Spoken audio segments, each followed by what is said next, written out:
L'impureté est l'état de souillure dans un certain sens. Le mot impureté peut également désigner le contaminant lui-même, une substance indésirable, qui rend quelque chose impur.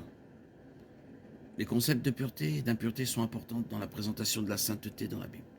Dans le cadre du rituel de la loi de l'Ancien Testament, les Israélites étaient souvent confrontés aux notions de pureté et d'impureté rituelle ou cérémoniale. De nombreuses choses pouvaient rendre un Israélite rituellement impur. Par exemple, les menstruations, l'accouchement, les émissions nocturnes, le contact avec un cadavre et certains types de maladies de peau. Manger un aliment impur rendait impur. Acte 10-14. L'impureté pouvait être transmise cérémoniellement à d'autres. Tout contact personnel avec une personne impure rendait une personne impure elle-même. Il y avait tellement de façons de devenir impur que chaque Israélite, homme ou femme, était sûr de passer au moins un certain temps dans un état d'impureté cérémonielle.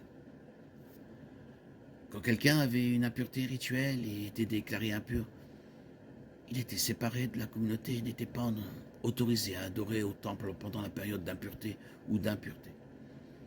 Nombre 5, 1, 4. Cependant, la loi de Dieu fournissait un moyen de restaurer la pureté. Le processus de purification dépendait du degré d'impureté et allait du lavage physique à l'offrande d'un animal en sacrifice pour expier l'impureté. L'insistance de la loi sur la pureté et sa quarantaine d'impuretés mettait l'accent sur le fait que Dieu attendait de son peuple la sainteté. Il avait choisi Israël pour avoir une relation spéciale avec lui. Dieu est saint et il exige la sainteté du peuple qui le suit. Un peu de levain fait lever toute la pâte, Galates 5, 9. Un peu d'impureté annule l'intégrité. Un peu de péché détruit la sainteté. Dans la Bible, l'impureté cérémonielle peut illustrer l'impureté morale. La lèpre en est un exemple frappant.